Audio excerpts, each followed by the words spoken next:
Rich dad poor dad अध्याय 2 सबक 1 अमीर लोग पैसे के लिए काम नहीं करते।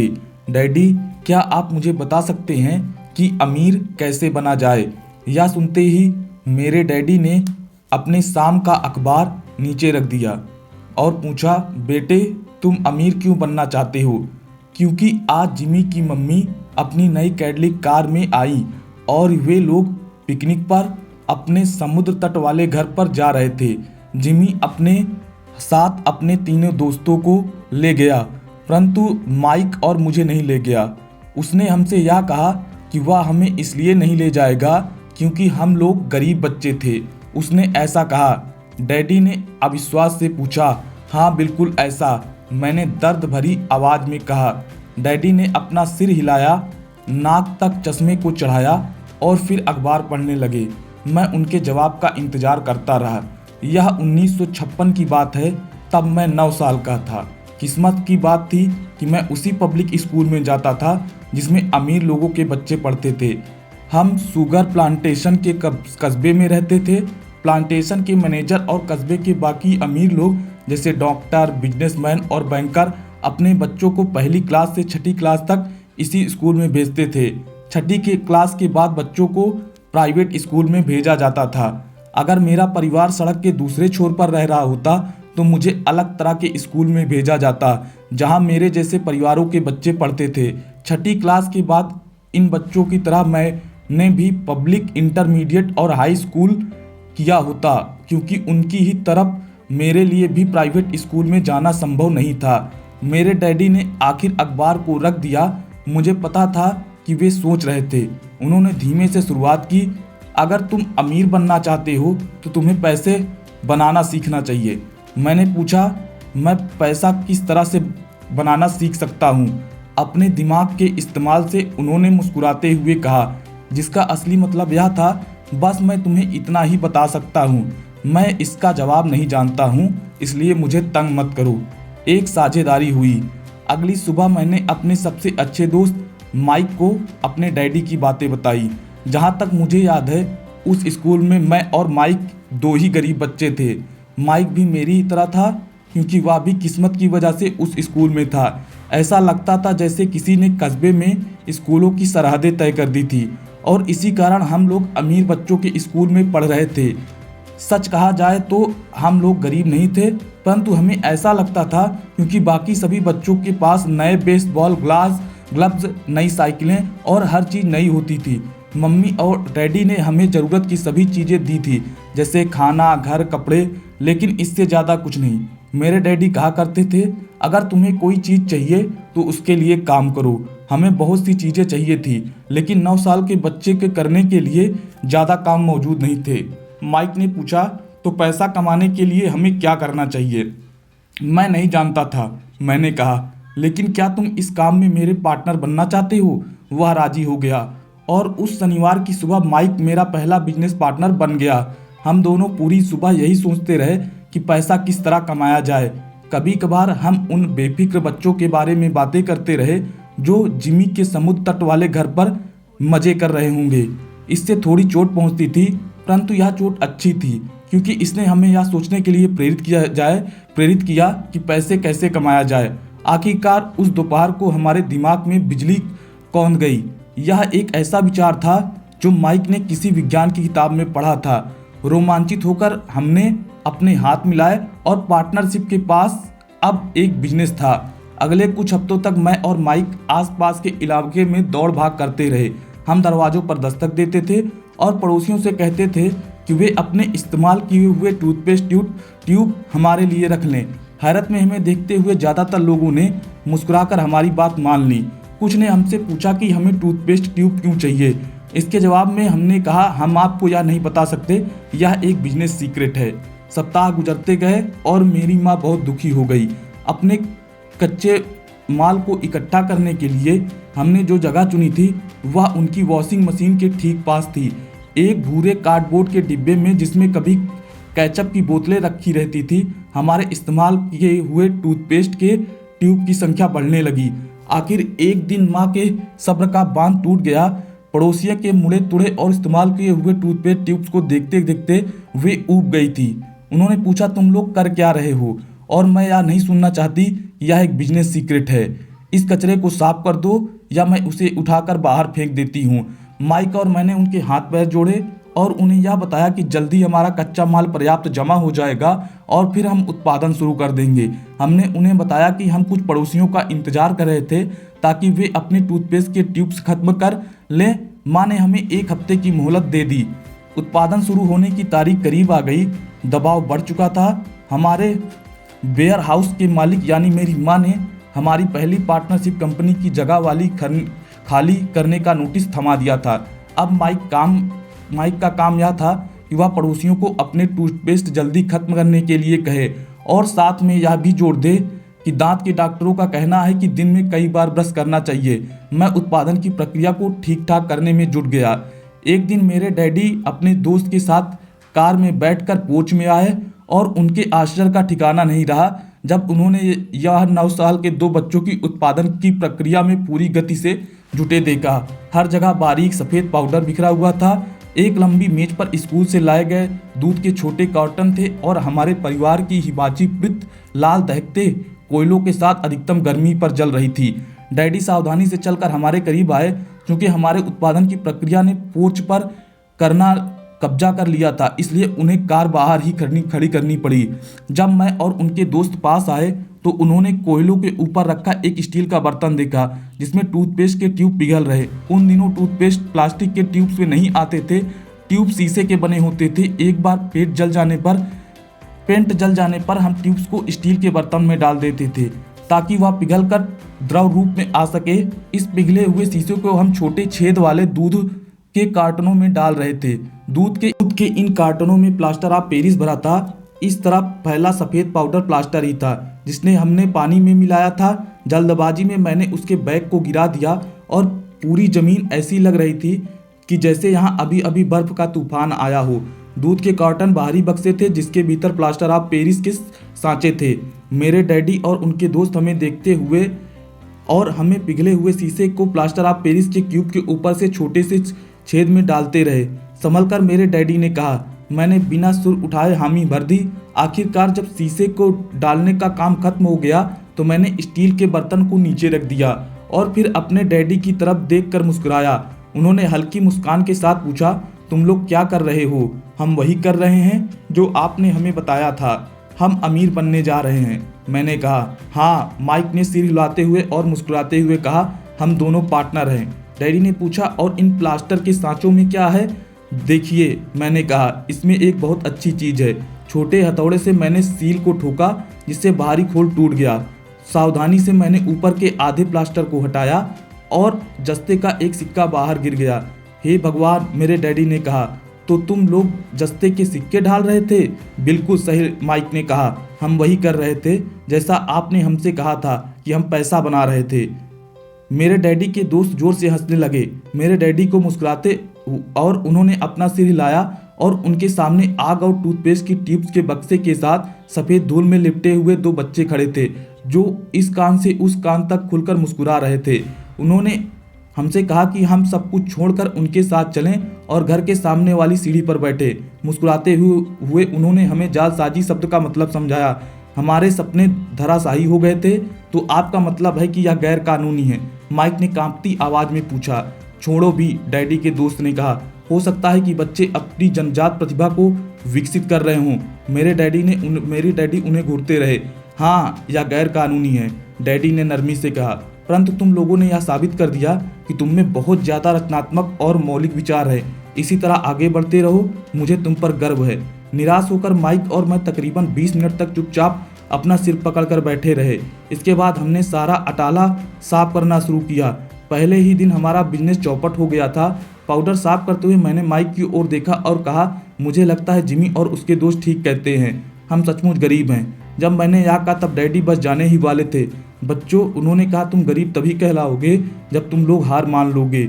सबसे महत्वपूर्ण चीज़ यह है कि तुमने कुछ किया। ज़्यादातर लोग केवल अमीर बनने के बारे में बातें करते रहते हैं और उसके सपने देखते रहे हैं। तुमने कुछ किया, मुझे तुम दोनों पर गर्व है। मैं एक बार फिर से यही कहूँगा, आगे बढ़ो बढ़ो चलो, हार मत मानो। माइक और मैं खामोश खड़े रहे। ये शब्द सुनने में अच्छे थे, परंतु हमें यह पता नहीं था कि हमें क्या करना चाहिए। तो ऐसा क्यों है डैडी कि आप अमीर नहीं हैं, मैंने पूछा। क्योंकि मैंने एक स्कूल टीचर बनने का फैसला किया था। स्कूल के टीचर बनने के बारे में नहीं सोचते, अमीर बनने के बारे में नहीं सोचते, हम सिर्फ पढ़ाना पसंद करते हैं। काश कि मैं तुम लोगों की मदद कर सकता, परंतु हकीकत में मैं यह नहीं जानता कि दौलत कैसे कमाई जाती है। माइक और मैं पलटे अपने सफाई अभियान में जुट गए। डैडी ने कहा, अगर तुम लोग यह सीखना चाहते हो कि अमीर कैसे बना जाता है तो मुझसे मत पूछो। माइक, तुम अपने डैडी से यह सवाल पूछो। मेरे डैडी? माइक ने हैरानी से कहा। हाँ, तुम्हारे डैडी। मेरे डैडी ने मुस्कुराकर दोहराया, तुम्हारे डैडी और मेरा बैंकर एक ही है, और वहाँ तुम्हारे डैडी की बहुत तारीफ करते हैं। उसने मुझे कई बार यह बताया कि पैसा बनाने में तुम्हारे डैडी का कोई जवाब नहीं है। मेरे डैडी? माइक ने एक बार फिर हैरानी से पूछा। फिर ऐसा क्यों कि स्कूल के अमीर बच्चों की तरह हमारे पास शानदार कार और आलीशान बंगला नहीं है। शानदार कार और आलीशान बंगले के होने का यह मतलब नहीं होता कि आप निश्चित रूप से अमीर हैं या आप पैसा बनाने की कला जानते हैं, डैडी ने जवाब दिया। जिमी के डैडी शुगर प्लांटेशन के में काम करते हैं। अगर उनमें और मुझमें ज़्यादा कोई फर्क नहीं है। वे एक कंपनी के लिए काम करते हैं और मैं सरकार के लिए। कंपनी उन्हें कार खरीद कर दे देती है। इस समय शक्कर की कंपनी जो है वो आर्थिक संकट में फंसी हुई है और जिमी के डैडी के पास जल्दी कुछ नहीं बचेगा। तुम्हारे डैडी अलग है माइक, ऐसा लगता है कि वे एक साम्राज्य बनाने जा रहे हैं और मेरा अंदाज है कि कुछ ही सालों में वे बहुत अमीर बन जाएंगे। यह सुनकर माइक और मैं एक बार फिर रोमांचित हो गए। नए उत्साह से हमने अपने डूबे हुए व्यवसाय के कचरे को साफ करना शुरू कर दिया। जब हम सफाई कर रहे थे तो हम यह भी योजना बना ली थी कि कब और कैसे माइक के डैडी से बात की जाए। समस्या यह थी कि माइक के डैडी को बहुत ज़्यादा काम करते थे और देर रात तक घर नहीं लौटते थे। माइक के डैडी के पास कई warehouse, construction company, stores की श्रृंखला और 3 रेस्टोरेंट चलते थे। रेस्टोरेंट के कारण ही उन्होंने घर लौटने में देर हो जाती थी। सफाई खत्म करने के बाद माइक बस पकड़कर अपने घर चला गया। वह अपने डैडी से बात करने वाला था, जो है चाहे वो कितनी देर में घर लौटें, और उनसे पूछने वाला था कि क्या वे हमें अमीर बनने की तरकीब सिखाने के लिए तैयार हैं। माइक ने मुझसे वादा किया कि जैसे ही वह अपने डैडी से बात कर लेगा वह मुझे फ़ोन करेगा, चाहे कितनी ही देर क्यों ना हो जाए। फ़ोन रात को 8:30 बजे आया। ओके, अगले शनिवार, मैंने कहा और फ़ोन रख दिया। माइक के डैडी माइक और मुझसे मिलने के लिए तैयार हो गए थे और सबक शुरू हुए। मैं तुम्हें 1 घंटे के 10 सेट दूंगा। 1956 की तनख्वाह के हिसाब से भी 10 सेट प्रति घंटे का वेतन कम था। माइक और मैं सुबह 8 बजे उसके डैडी से मिले। पहले से ही वे व्यस्त थे और उनके पास 1 घंटे से भी ज़्यादा काम मौजूद था। जब मैं उनके साधारण छोटे और साफ घर के सामने पहुंचा तो मैंने देखा कि उनका कंस्ट्रक्शन सुपरवाइजर अपने पिकअप ट्रक में वहां से जा रहा था। माइक मुझे दरवाजे पर ही मिल गया। डैडी अभी फ़ोन पर हैं और उन्होंने कहा कि हम लोग पीछे के पोर्च में जाकर इंतज़ार करें, माइक ने दरवाज़ा खोलते हुए कहा। जब मैंने उसे पुराने घर की दहलीज के अंदर कदम रखा तो लकड़ी के पुराने फर्श की चरमराहट सुनाई दी। दरवाजे के भीतर सस्ती सी चटाई थी। चटाई वहाँ इसलिए रखी गई थी ताकि फर्श पर पड़े अनगिनत कदमों के निशानों को छुपाया जा सके। हालांकि यह साफ था और यह स्पष्ट दिखता था कि उससे बदल देना चाहिए। जब मैं सकरे लिविंग रूम में घुसा तो मेरा दम घुटने लगा। वहाँ पुराने फर्नीचर की बू आ रही थी और निश्चित रूप से उस फर्नीचर को संग्रहालय में होना चाहिए था। सोफे पर 2 महिलाएं बैठी थी जिनकी उम्र मेरी माँ से थोड़ी ज़्यादा होगी। महिलाओं के सामने एक पुरुष मजदूरों के कपड़े में बैठा हुआ था। उसके खाकी पेंट और खाकी शर्ट पहन रखी थी। हालांकि कपड़े साफ और प्रेस किए थे परंतु उनमें इस्त्री नहीं किया गया था। उस आदमी की उम्र मेरे डैडी से लगभग 10 साल ज़्यादा होगी, शायद 45 साल। जब मैं और माइक उनके पास से गुजरते हुए किचन की तरफ गए जहाँ से पोर्च का रास्ता था तो वे मुस्कुराए। मैं भी जवाब में शर्मा कर मुस्कुरा दिया। ये लोग कौन हैं, मैंने पूछा। अरे ये लोग डैडी के लिए काम करते हैं। बूढ़ा व्यक्ति उनके वेयर हाउस को संभालता है और महिलाएं रेस्टोरेंट की मैनेजर हैं। और तुमने उस कंस्ट्रक्शन सुपरवाइजर को देखा ही होगा जो यहाँ से 50 मील दूर एक सड़क परियोजना पर काम कर रहा है। उनका दूसरा सुपरवाइजर जो बहुत से घर बना रहा है वह तुम्हारे आने के पहले ही जा चुका है। ऐसा हमेशा ही होता है, मैंने पूछा। हमेशा तो नहीं पर अक्सर ऐसा ही होता है, माइक ने कहा और मेरे पास अपनी कुर्सी खींचते हुए वह मुस्कुराया। मैंने उनसे पूछा था कि क्या वे हमें पैसा बनाना सिखाएंगे। माइक ने मुझे बताया। अच्छा, और उन्होंने इसका क्या जवाब दिया? मैंने सावधानीपूर्वक उत्सुकता से पूछा। पहले तो उनके चेहरे पर हंसी आई, पर फिर कुछ सोचकर उन्होंने कहा कि वे हमारे सामने एक ऑफर रखेंगे। अच्छा, मैंने कहा और अपनी कुर्सी की पीठ दीवार से टिका ली। मैं वहाँ कुर्सी के पिछले 2 पैरों के सहारे बैठा रहा। माइक ने भी ऐसा ही किया। क्या तुम्हें पता है कि वे कौन सा ऑफर देने वाले हैं? मैंने पूछा।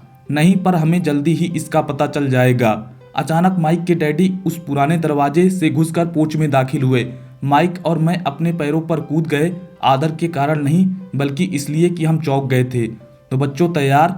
माइक के डैडी ने एक कुर्सी हमारे पास खिसकाते हुए पूछा। हमने अपने सिर हिलाए और अपनी कुर्सियों को दीवार के पास से खींचकर उनके सामने रख लिया। वे एक विशाल शरीर के मालिक थे, लगभग 6 फीट ऊंचे और 200 पाउंड वजनी। मेरे डैडी इससे ऊंचे थे, लगभग इसी वजन के, और माइक के डैडी से 5 साल बड़े। वे लगभग एक ही जैसे थे, हालांकि दोनों एक ही प्रजाति के नहीं थे। हो सकता है कि उनकी एक ऊर्जा एक जैसी हो। माइक का कहना है कि तुम पैसा कमाना सीखना चाहते हो, क्या सही है रॉबर्ट? मैंने तत्काल सहमति से अपना सिर हिलाया, हालांकि मुझे थोड़ा सा डर भी लगा रहा था। उनके शब्दों और मुस्कुराहट के पीछे बहुत ताकत थी। अच्छा, यह रहा मेरा ऑफर। मैं तुम्हें सिखाऊंगा, लेकिन मैं ऐसा क्लासरूम की शैली से नहीं करूंगा। अगर तुम मेरे लिए काम करोगे तो उसके बदले में मैं तुम्हें सिखाऊंगा। तुम मेरे लिए काम नहीं करोगे तो मैं तुम्हें नहीं सिखाऊंगा। अगर तुम काम करते हो तो मैं तुम्हें ज़्यादा तेज़ी से सिखा सकता हूँ, और अगर तुम सिर्फ बैठकर मेरी बातें सुनते हो जैसा कि तुम लोग स्कूल में करते हो तो इसमें तुम्हारा समय बर्बाद होगा। यह मेरा ऑफर है, इसे या तो मान लो या फिर वापस लौट जाओ। क्या मैं आपसे पहले एक सवाल कर सकता हूँ? मैंने पूछा। नहीं, इससे या तो मान लो या फिर वापस लौट जाओ। मेरे पास बर्बाद करने के लिए फालतू समय नहीं है। अभी ढेर सा काम पड़ा हुआ है। अगर तुमने तत्काल फैसला करने की क्षमता नहीं तो तुम कभी भी पैसा कमाना नहीं सीख पाओगे। मौके आते हैं और चले जाते हैं, इसलिए तत्काल निर्णय लेने की क्षमता एक महत्वपूर्ण कला है। तुमने जैसा चाहा था वैसा एक मौका तुम्हारे सामने मौजूद है। अगले 10 सेकंड में या तो पढ़ाई शुरू हो जाएगी और या फिर हमेशा के लिए खत्म हो जाएगी। माइक के डैडी ने चिढ़ाने वाली मुस्कुराहट के साथ कहा। मंजूर, मैंने कहा। मंजूर, माइक ने कहा। बहुत बढ़िया, माइक के डैडी ने कहा। 10 मिनट में मिसेज मार्टिन आ जाएंगी। उनसे बातें करने के बाद मैं तुम्हें उनके साथ भेज दूंगा और तुम लोगों का काम शुरू हो जाएगा। मैं तुम्हें हर घंटे के 10 सेट दूंगा और तुम हर शनिवार 3 घंटे काम करोगे। पर आज तो मेरा सॉफ्टबॉल का मैच है, मैंने कहा। माइक के डैडी ने अपनी आवाज़ को धीमा परंतु कड़क करके कहा। या तो मान लो या फिर वापस लौट जाओ। मान लिया, मैंने जवाब दिया। सॉफ्टबॉल खेलने के बजाय काम करने और सीखने का विकल्प चुनने में ही समझदारी थी। 30 सेंट बाद शनिवार की खुशनुमा सुबह 9 बजे माइक और मिसेज मार्टिन के साथ काम कर रहे थे। वे एक दयालु और धैर्यवान महिला थी। वे हमेशा कहा करती थी कि माइक और मुझे देखकर उन्हें अपने दोनों बच्चों की याद आ जाती है और जो अब बड़े हो गए हैं तथा दूर चले गए थे। हालांकि वे दयालु थी, परंतु वे कड़ी मेहनत में विश्वास करती थी और इसलिए वे हमेशा काम में जुटाए रखती थी। वे बहुत कड़क मैनेजर थी। हम 3 घंटे तक डिब्बा बंद सामानों को शेल्फ पर से उतारते थे, उनकी धूल साफ करते थे और फिर उन्हें करीने से जमाते थे। यह बड़ी मेहनत का काम था और बोरियत भरा था। माइक के डैडी को मैं अपना अमीर डैडी कहता हूँ। उनके पास इस तरह के 9 सुपर रेंट्स थे जहाँ पार्किंग के लिए बहुत सी जगह थी। वे 7 से 11 कंटेनर्स स्टोर्स के शुरुआती संस्करण थे।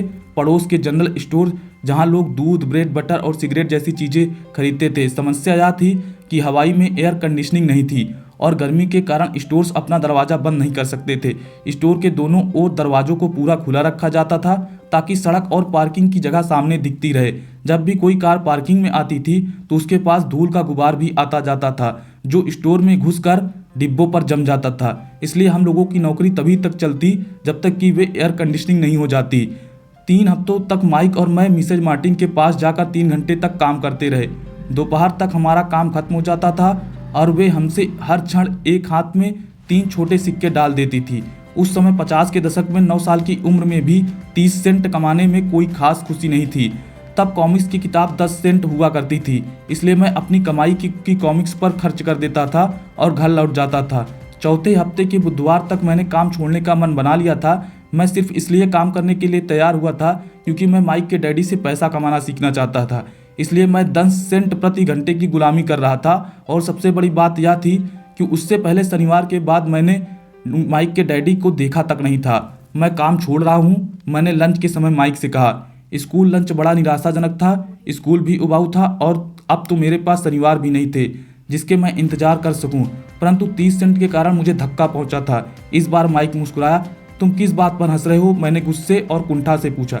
डैडी ने कहा था कि ऐसा ही होगा। उन्होंने कहा था जब तुम काम छोड़ने का फैसला कर लो तब तुम हमसे मिलना चाहोगे क्या? मैंने आवेश में पूछा। क्या वे मेरे उकता जाने का इंतजार कर रहे थे? कुछ माइक ने कहा। मेरे डैडी जरा अलग किस्म के हैं, उनका सिखाने का तरीका तुम्हारे डैडी के पढ़ाने के तरीके से बिल्कुल अलग है। तुम्हारे मम्मी डैडी बहुत बातें करते हैं, दूसरी तरफ मेरी मम्मी डैडी बहुत कम बोलते हैं। तुम सिर्फ इस शनिवार तक इंतजार कर लो, मैं उन्हें बता दूंगा कि तुमने काम छोड़ने का फैसला कर लिया। इसका मतलब यह है कि यह मेरे साथ नाटक खेला गया? नहीं, ऐसा नहीं हुआ है, पर शायद हो सकता है। डैडी शनिवार को इसके बारे में समझाएंगे। शनिवार को लाइन में लगकर इंतजार करते हुए मैं उनका सामना करने के लिए तैयार था, यहाँ तक कि मेरे असली डैडी भी उनसे नाराज थे। मेरे असली डैडी, जिन्हें मैं गरीब डैडी कहता हूँ, यह मानते थे कि अमीर डैडी वाले श्रम कानूनों का उल्लंघन कर रहे थे और इस पूरे मामले की जांच होनी चाहिए। मेरे पढ़े लिखे गरीब डैडी ने मुझसे कहा कि सही तनख्वाह मांगूं, कम से कम 25 सेंट प्रति घंटा। मेरे गरीब डैडी ने मुझसे कहा कि अगर मेरी तनख्वाह नहीं बढ़ती है तो मुझे तत्काल नौकरी छोड़ देनी चाहिए, और वैसे भी तुम्हें उस घटिया काम की कोई ज़रूरत नहीं, मेरे गरीब डैडी ने झल्ला कर कहा। शनिवार को सुबह 8 बजे मैं एक बार फिर माइक के घर के उसी पुराने दरवाजे के अंदर घुस रहा था। कुर्सी पर बैठो और लाइन में इंतजार करो, माइक के डैडी ने मेरे घुसते ही कहा। फिर वे अंदर जाकर अपने छोटे से ऑफिस में बैठ गए जो बेडरूम के पास था। मैंने कमरे के चारों तरफ देखा परंतु मुझे माइक नहीं दिखा। अजीब सा महसूस करते हुए मैं उन्हीं दोनों महिलाओं के बगल में बैठ गया जो मुझे 4 हफ्ते पहले वहीं पर मिली थी। वे मुस्कुराई और सोफे पर थोड़ी सी खिसक गई ताकि मैं बैठ सकूं। 45 मिनट गुजर गए थे और मैं उबल रहा था। दोनों महिलाएं उनसे मिलकर तकरीबन 30 मिनट पहले वहां से जा चुकी थी। एक बूढ़ा सा आदमी वहां 20 मिनट तक बैठा और फिर वह भी निकलकर चला गया। घर खाली था और हवाई में खुशनुमा सुबह को मैं सीलन भरे अंधेरे लिविंग रूम में बैठा हुआ था और इस बात का इंतजार कर रहा था कि एक लालची और बच्चों का शोषण करने वाले आदमी मुझसे बातें करे। मैं सुन सकता था कि वे फोन पर बातें कर रहे थे, ऑफिस में इधर उधर के काम कर रहे थे और मुझे नज़रअंदाज कर रहे थे। मेरी इच्छा तो यह हो रही थी कि मैं उस घमंडी आदमी के से बिना मिले ही घर लौट जाऊं, पर किसी वजह से मैं रुक गया। आखिर 15 मिनट बाद ठीक 9 बजे अमीर डैडी अपने ऑफिस से बाहर निकले। बिना कुछ कहे उन्होंने हाथ में मुझे इशारा किया कि मैं उन्हें दड़बेनुमा ऑफिस में आऊं। अमीर डैडी अपने ऑफिस कुर्सी पर बैठते हुए कहा, या तो तुम्हारी तनख्वाह बढ़ाई जाए या तुम काम छोड़ रहे हो ना। हाँ, समझौते के मुताबिक आप अपनी शर्त पूरी नहीं कर रहे थे, मैंने लगभग आंसुओं से भीगे स्वर में कहा। 9 साल के बच्चे के लिए वयस्क का सामना करना बहुत ज़्यादा डरावना था। आपने कहा था अगर मैं आपके लिए काम करूंगा तो आप मुझे पैसा कमाना सिखाएंगे। अपनी तरफ से मैंने आपके लिए काम किया, मैंने कड़ी मेहनत की। इस काम के लिए मैंने अपनी बेसबॉल गेम की भी कुर्बानी दे दी और अब आप अपने वादे से मुकर रहे हैं। आपने मुझे कुछ भी नहीं सिखाया। आप धोखेबाज हैं, जैसा सभी शहर के लोग कहते हैं। आप लालची हैं, आप केवल पैसा कमाना चाहते हैं और अपने कर्मचारियों का बिल्कुल ध्यान नहीं रखते। आपने मुझे इतनी देर तक बाहर बैठाए रखा और मेरी जरा भी इज्जत नहीं की। मैं एक छोटा सा बच्चा हूँ और आपको मेरे साथ ऐसा बर्ताव नहीं करना चाहिए था। अमीर डैडी अपनी कुर्सी पर पीछे झुक गए, अपने हाथों की ठुड्डी तक लाकर मुझसे पूछा। ऐसा लग रहा था कि जैसे वे मेरा विश्लेषण कर रहे थे। बुरा नहीं है, उन्होंने कहा। 1 महीने से भी कम समय में तुम यही भाषा बोल रहे हो जो मेरे ज़्यादातर कर्मचारी बोलते हैं क्या? मैंने पूछा। मैं समझ नहीं पा रहा था कि वे क्या कह रहे थे और इसलिए मैं अपना दुखड़ा रोना चालू रखा। मुझे लगता था कि आप अपने वादे पर कायम रहेंगे और मुझे कुछ सिखाएंगे। इसके बजाय आप तो मुझ पर अत्याचार करना चाहते हैं। या तो जुल्म है, सरासर जुल्म। मैं तुम्हें सिखा तो रहा हूँ, अमीर डैडी ने धीमी आवाज़ में कहा। आपने मुझे क्या सिखाया? कुछ भी नहीं, मैंने गुस्से से कहा। एक बार मैं चंद सिक्कों में काम करने के लिए तैयार हो गया, उसके बाद तो आपने मुझसे बात तक नहीं की। 10 सेंट प्रति घंटे। मैं आपकी शिकायत सरकार से करूंगा। हमारा देश भी बाल श्रम कानून है। आप तो जानते हैं कि मेरे डैडी सरकार के लिए काम करते हैं। बस, अमीर डैडी ने कहा। अब तुम ज़्यादातर उन लोगों की भाषा बोल रहे हो जो कभी मेरे लिए काम करते थे। वे लोग जिन्हें या तो मैंने नौकरी से निकाल दिया या जिन्होंने खुद मेरी नौकरी छोड़ दी। तो इस बारे में आपको क्या कहना है? मैंने पूछा और मुझे यह लग रहा था कि कम उम्र के बावजूद मैं बहादुरी से बातें कर रहा था। आपने मुझसे झूठ बोला, मैंने आपके लिए काम किया और आपने अपना वादा पूरा नहीं किया। आपने मुझे कुछ भी नहीं सिखाया। कौन कहता है कि मैंने तुम्हें कुछ नहीं सिखाया? मेरे अमीर डैडी ने शांति से कहा। मैंने 3 हफ्ते तक काम किया और इस बीच आपने सिखाना तो दूर मुझसे बात भी नहीं कभी की। मैंने व्यंग भरे अंदाज में कहा। क्या सिखाने का मतलब केवल भाषण या बातचीत से ही होता है? अमीर डैडी ने पूछा। और क्या, मैंने जवाब दिया। इस तरह से वे तुम्हें स्कूल में सिखाते हैं, उन्होंने मुस्कुरा कर कहा, परंतु जिंदगी तुम्हें इस तरह से नहीं सिखाती। और मेरा यह मानना है कि जिंदगी सबसे बढ़िया टीचर होती है। ज़्यादातर वक्त जिंदगी आपसे बातें नहीं करती, यह एक तरह से आपको धक्का देती है। हर धक्के के जरिए जिंदगी आपसे कहती है, जाग जाओ, मैं तुम्हें कुछ सिखाना चाहती हूँ। यह आदमी कैसे बेसिर पैर की बातें कर रहा है? मैंने अपने आप से पूछा। जिंदगी अगर मुझे धक्का देती है तो इसका मतलब यह है कि जिंदगी मुझसे बातें करती है। अब मैं जान चुका था कि मुझे यह काम तत्काल छोड़ देना चाहिए। मैं किसी ऐसे आदमी से बातें कर रहा था जो पागल था और जिसे ताले में बंद रखने की जरूरत थी। अगर तुम जिंदगी के सबक सीखते हो तो इससे तुम्हें बहुत फायदा होगा। अगर तुम ऐसा नहीं करते हो तो जिंदगी तुम्हें लगातार धक्के देती रहेगी। लोग दो चीजें करते हैं, कुछ लोग जिंदगी के धक्कों को सहन करते चले जाते हैं, बाकी लोग गुस्सा हो जाते हैं और जिंदगी उन्हें धक्का देती रहती है। परंतु वे धक्का देते हैं अपने बॉस को, अपने काम को, अपनी पत्नी या पति को। वे यह नहीं जानते कि जिंदगी उन्हें धक्का दे रही है। मैं नहीं जानता था कि वे किस बारे में बात कर रहे थे। जिंदगी हम सबको धक्के मारती है। कुछ लोग हार मान लेते हैं, बाकी के लोग लड़ते हैं। कुछ लोग सबक सीख लेते हैं और कुछ आगे बढ़ जाते हैं। वे जिंदगी के धक्कों का स्वागत करते हैं। इन गिने चुने लोगों के लिए इसका यह मतलब होता है कि उन्हें कुछ नया सीखना चाहिए। वे सीखते हैं और आगे बढ़ जाते हैं। ज़्यादातर लोग छोड़ देते हैं और कुछ लोग तुम्हारी तरह लड़ते भी हैं। अमीर डैडी खड़े हो गए और उन्होंने टूटी फूटी खिड़की को बंद कर दिया। अगर तुम यह सबक सीख लेते हो तो तुम एक समझदार, अमीर और सुखी युवक बन सकते हो। अगर तुम यह नहीं सीखते हो तो तुम जिंदगी भर अपनी समस्याओं के लिए अपनी नौकरी, कम तनख्वाह या अपने बॉस को कोसते रहोगे। तुम हमेशा ऐसे बड़े मौके की उम्मीद करते रहोगे जो आए और तुम्हारी आर्थिक समस्याओं को सुलझा दे। अमीर डैडी ने मेरी तरफ देखा कि क्या मैं अब भी उनकी बातें सुन रहा हूँ। उनकी आंखें मेरी आंखों से मिली। हम एक दूसरे की तरफ देखते रहे और हमारी आंखों के बीच संप्रेषण की धाराएं बहने लगी। आखिर जब मैं उनके संदेश का मतलब समझ गया तो मैंने अपनी नज़रें झुका ली। मैं जान गया था कि वे सही थे। मैं उन्हें दोषी ठहरा रहा था, जबकि सीखने की जिद मेरी ही थी। मैं फालतू में ही लड़ रहा था। अमीर डैडी ने आगे कहा, अगर आप इस तरह के आदमी हैं जिसमें हिम्मत नहीं, तो आप जिंदगी के हर चपेड़े के सामने हार मान जाते हैं। अगर आप इस किस्म के आदमी हैं तो आप जिंदगी भर सुरक्षित खेल खेलते रहोगे, सही चीज़ें करते रहेंगे और किसी ऐसे वक्त का इंतजार करते रहेंगे जो आने वाला ही नहीं है। और फिर आप एक बोरिंग बुढ़े की तरह मर जाएंगे। आपके बहुत से दोस्त होंगे जो आपके सिर्फ इसलिए तारीफ करेंगे क्योंकि आप एक मेहनती और भले आदमी थे। आपने अपनी ज़िंदगी सुरक्षित खेल खेलने और सही चीज़ करने में गुजार दी। परंतु सच बात तो यह है कि आपने ज़िंदगी के थपेड़ों के सामने घुटने टेक दिए। आप खतरा मोल लेने की कल्पना तक से डरते थे। हकीकत में तो आप जीतना चाहते थे, परंतु आपके लिए हारने का डर जीतने के रोमांच से ज़्यादा ताकतवर साबित हुआ। अंदर से आप और केवल आप जान पाएंगे कि आपने कभी जीतने की कोशिश की नहीं की। आपने सुरक्षित खेल खेलने का विकल्प चुना। हमारी नज़रें एक बार फिर मिली। 10 सेकंड तक हम एक दूसरे की तरफ देखते रहे और एक बार फिर मैंने तभी नज़रें उठाई जब मैं उनकी बात का मतलब समझ गया। आप मुझे धक्का दे रहे थे? मैंने पूछा। कुछ लोग ऐसा कह सकते हैं, अमीर डैडी मुस्कुराए। मैं तो यही कहूँगा कि तुम्हें ज़िंदगी का स्वाद चखा रहा था। कैसा स्वाद? मैंने पूछा। मैं अब भी गुस्सा था, परंतु अब मेरी जिज्ञासा भी जाग गई थी। अब मैं सीखने के लिए भी तैयार था। तुम दोनों ऐसे पहले लोग हो जिन्होंने मुझसे पैसा बनाने की कला सीखने का आग्रह किया। मेरे पास 150 से भी ज़्यादा कर्मचारी हैं, पर उनमें से एक भी ने मुझसे पैसा कमाने की कला के बारे में कभी नहीं पूछा। वे मुझसे नौकरी मांगते हैं, तनख्वाह मांगते हैं, परंतु पैसा बनाने की कला नहीं सीखना चाहते। तो ज़्यादातर लोग इसी तरह अपनी ज़िंदगी के सबसे बेहतरीन साल पैसे के लिए काम करने में बर्बाद कर देंगे और आखिर तक यह कभी समझ नहीं पाएंगे कि दरअसल वो किसके लिए काम कर रहे हैं। मैं पूरा ध्यान लगाकर उनकी बात सुन रहा था। तो जब माइक ने मुझसे कहा कि तुम पैसा कमाने की कला सीखना चाहते हो, तो मैंने एक ऐसा कोर्स तैयार किया जो असली ज़िंदगी के करीब था। मैं बोलते बोलते थक जाता, परंतु तुम कभी मेरी बात का मतलब नहीं समझ पाते। इसलिए मैंने फैसला किया कि तुम्हें ज़िंदगी के थपेड़ों का स्वाद चखा दिया जाए ताकि तुम मेरी बात सुन भी सको और समझ भी सको। इसी कारण मैंने तुम्हें 1 घंटे के 10 सेंट दिए थे। तो 10 सेंट प्रति घंटे काम करने के बाद मैंने क्या सबक सीखा? मैंने पूछा। यही कि आप घटिया और अपने कर्मचारियों का शोषण करते हैं। अमीर डैडी अपनी कुर्सी पर पीछे की तरफ झुकते हुए और जोर से हंसने लगे। जब उनकी हंसी बंद हुई तो उन्होंने कहा, अच्छा होगा अगर तुम अपना सोचने का नजरिया बदल दो। मुझे समस्या मत मानो, मुझे दोष देना छोड़ दो। अगर तुम सोचते हो कि तुम्हारी समस्या मैं हूँ तो तुम्हें मुझे बदलना होगा। इसके बजाय अगर तुम्हें यह लगता है कि तुम्हारी समस्या तुम खुद हो तो तुम खुद को बदल सकते हो, सीख सकते हो और ज़्यादा समझदार बन सकते हो। ज़्यादातर लोग चाहते हैं कि दुनिया का हर आदमी बदल जाए, बस हम खुद ही ना बदलें।